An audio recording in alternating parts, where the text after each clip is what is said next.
À Senlis, dans l'Oise, Aurélie et ses enfants vivent dans la peur à cause de leur voisine et de son fils. En fait, c'est pas bien, mais enfin, on commence à être habitué à cause de... Un cauchemar qui nous poursuivait avec un... Oui, c'est ce que je veux.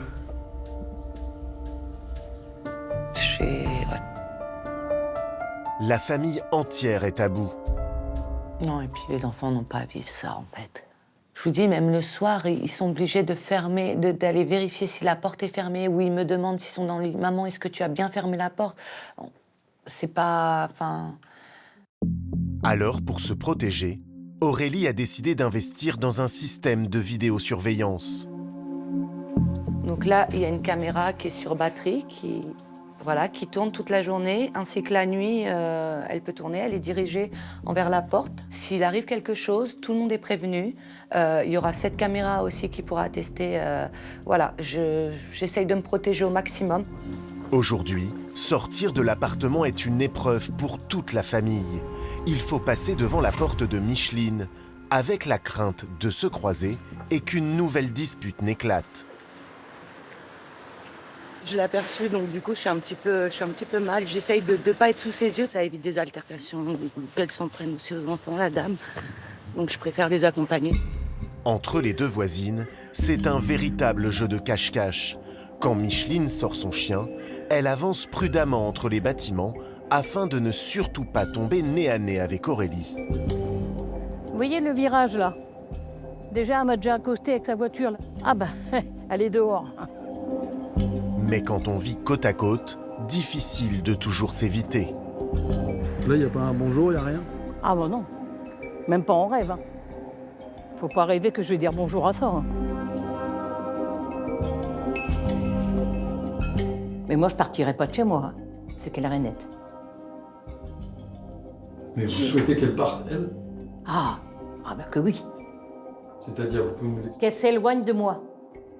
Que je ne la voie plus, qu'elle s'éloigne de moi. Comme ça, tout ira bien.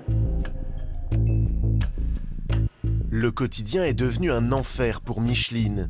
Ce conflit occupe désormais toutes ses pensées.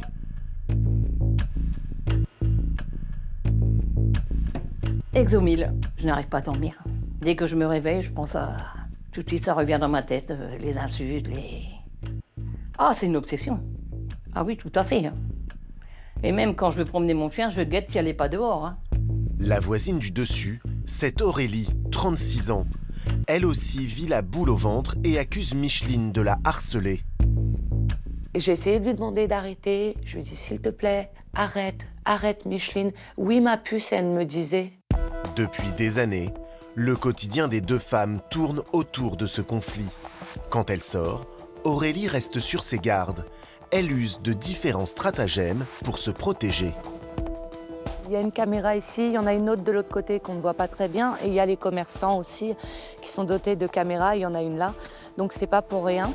Si Aurélie est si prudente, c'est que sa voiture a été victime de vandalisme il y a quelques mois. J'ai eu 2 fois les pneus crevés, de la superglue sur mon ancien véhicule. Elle en avait mis où sur l'autre véhicule? Sur le milieu, comme ça, là, et un peu derrière. C'est des trucs tellement mesquins. Voilà, j'ai continué de rouler comme ça pendant un mois et demi. Bon, ça a obstrué quand même pas mal la visibilité, hein, quand même. Aurélie en est persuadée. Micheline se cacherait derrière ses actes malveillants. Mais elle n'a aucune preuve. Alors elle a investi. D'autant plus que sa voisine aussi l'accuse d'agression. Alors j'ai dû installer une caméra embarquée parce que madame m'a accusé que j'avais tenté de la renverser sans avoir de preuves. Et moi, c'est pour me protéger en fait de ses alienations, en fait tout ce qu'elle peut avancer et tout.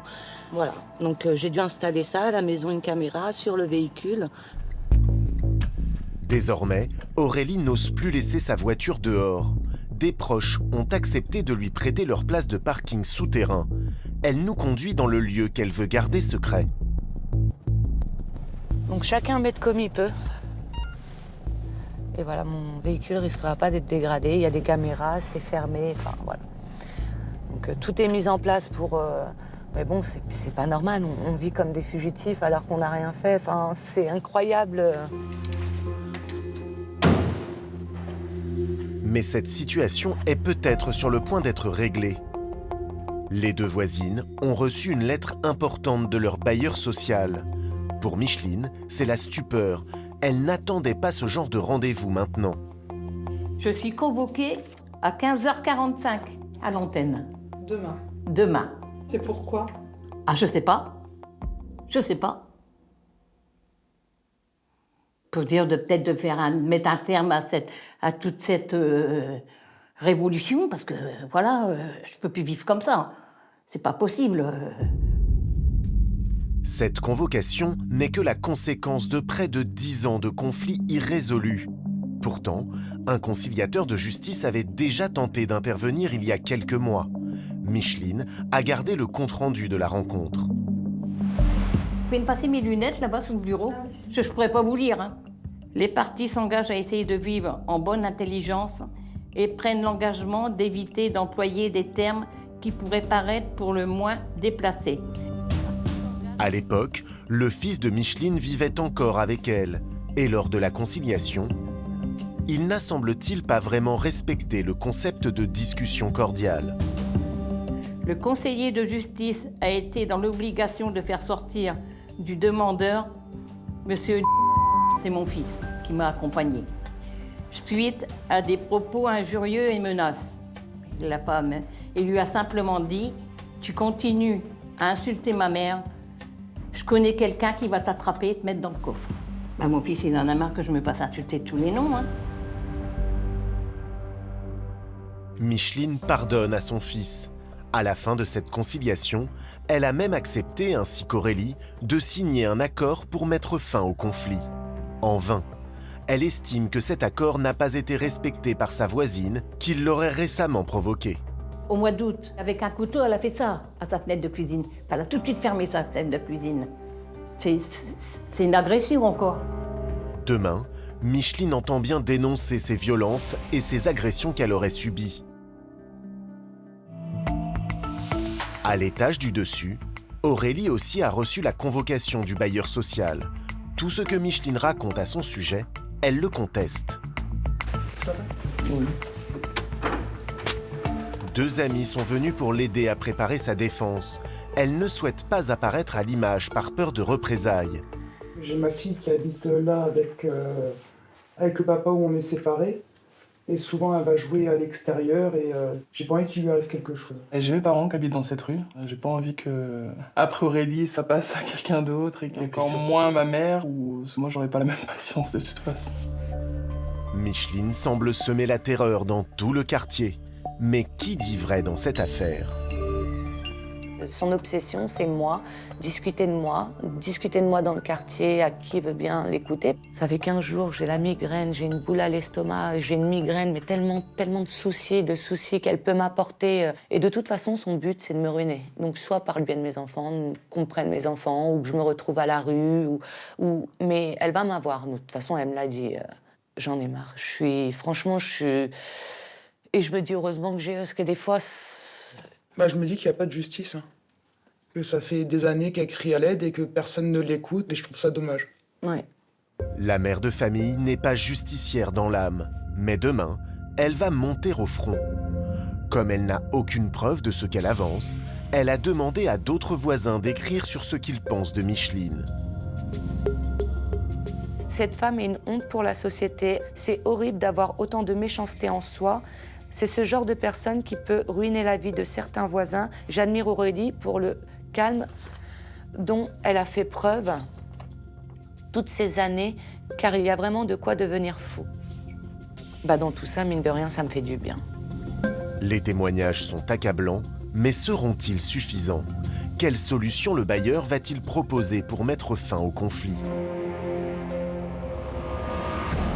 Le lendemain, à 15h30, Micheline part à son rendez-vous. Elle ne sait pas à quoi s'attendre. Qui des deux femmes va devoir quitter son logement ? Celle qui vit dans le quartier depuis 35 ans attend le verdict. Et à peine arrivée devant le bâtiment. C'est elle. Son pire cauchemar. Oui, c'est elle. C'est pas le peine de venir là. Hein.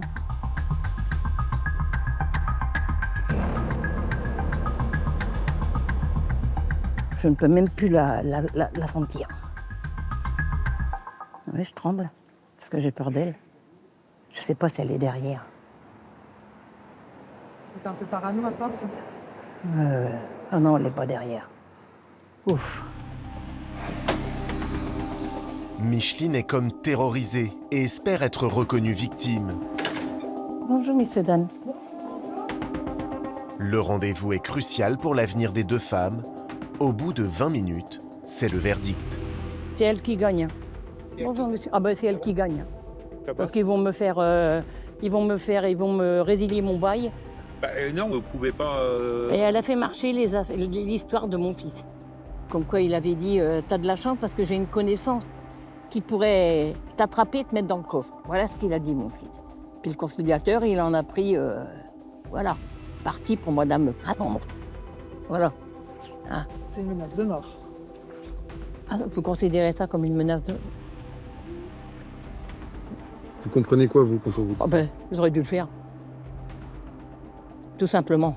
Micheline ne semble pas avoir conscience de l'impact des mots utilisés et garde la tête haute. De son côté, Aurélie a gagné une bataille, certes, mais pas la guerre. Elle dit à tout le monde dans le quartier, elle a encore gagné, sauf qu'on n'est pas dans un jeu en fait. On n'est pas dans un jeu, je veux pas gagner, moi je veux juste ma tranquillité. Il y a une enquête qui va être faite, ils vont lui demander de partir. Mais la procédure judiciaire, je sais que c'est encore long. Donc pendant ce temps-là, il va falloir que je sois encore patiente. Impossible de savoir quand Micheline va quitter les lieux. Pour le moment, les deux voisines vont devoir encore cohabiter.